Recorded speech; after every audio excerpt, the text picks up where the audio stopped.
Hello అండి. Welcome back to Nilosha diaries. ఈరోజు మనము ఈ బేబీ కార్న్ బజ్జీ ఎలా తయారు చేసుకోవాలో చూద్దామండి. దానికోసం ముందుగా బేబీ కార్న్‌ని మొత్తం పైనదంతా ఒలిచేసుకొని పీచులేమీ లేకుండా నీట్‌గా పెట్టుకోవాలి. ఇప్పుడు దాన్ని మనం సన్న సన్న ముక్కలుగా కట్ చేసుకోవాలండి కార్న్‌ని. బాగా సన్నగా ఏం అవసరం లేదు. 2 హాఫ్స్ కింద కట్ చేసుకుంటే సరిపోతుంది. అలాగే సైజు కూడా మన ఇష్టము. దాన్ని ఇంకా హాఫ్‌కి కట్ చేసుకోవాలి అనుకుంటే చేసుకోవచ్చు. లేదా అలా పొడవుగా వదిలేసుకోవచ్చు. సో, అట్లా మొత్తం అన్నీ కట్ చేసుకొని సైడ్ ఒక బౌల్‌లో పెట్టేసుకుంటున్నాను.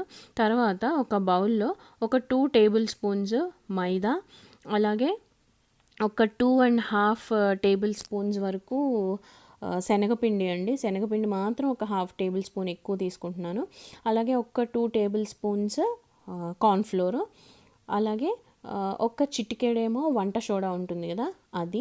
దాని తర్వాత టేస్ట్‌కి సరిపోను ఉప్పుని మనం పిండి కలుపుకునేటప్పుడు చూసుకొని అడ్జస్ట్ చేసుకోవచ్చు కదా, సో అలాగా. దాని తర్వాత ఒక హాఫ్ టీ స్పూన్ కారము, ఎర్ర కారం ఉంటుంది కదా అది. అలాగే ఒక హాఫ్ టీ స్పూన్ అల్లం వెల్లుల్లి పేస్ట్. ఇవన్నీ వేసేసుకున్న తర్వాత ఫుడ్ కలరు ఇది ఆప్షనల్ అండి. నేను హోమ్ మేడ్ది ఉంది అని వేస్తున్నాను, లేకపోతే వదిలేయచ్చు.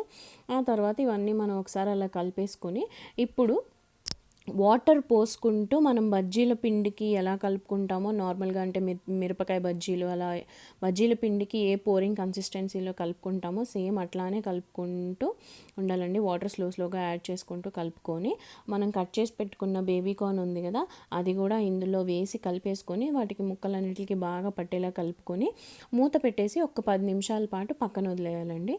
తర్వాత ఒక ప్యాన్ పెట్టుకొని మనం డీప్ ఫ్రైకి సరిపడా ఆయిల్ వేసుకుంటాం కదా, అది వేడవ్వంగానే మనము ఇలా కోట్ చేసి పెట్టుకున్న బేబీ కార్న్ తెచ్చేసి ఒక్కొక్కటిగా డిప్ చేసుకోవాలండి ఆయిల్లో.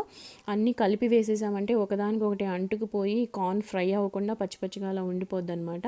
అండ్ అలాగే సిమ్లో కానీ మీడియంలో కానీ పెట్టుకొని వేపుకోవాలి, లేకపోతే హైలో పెట్టేసామంటే తొందరగా కలర్ వచ్చేసి మనకి లోపల కార్న్ ఉడకదనమాట.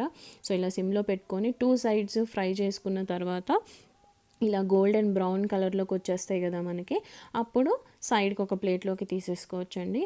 ఈ బేబీ కార్న్ హాట్గా తింటేనే బాగుంటుందండి. ఆరిపోయాక ఒకలాగా అయిపోతుందన్నమాట.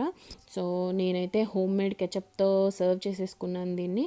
అండ్ ఆ పైన కూడా కొంచెం సాస్ వేసేసుకున్నాను, అదే కెచప్ వేసేసుకొని రెడీ చేసేసుకున్నాను. ఒకసారి ట్రై చేసి చూడండి.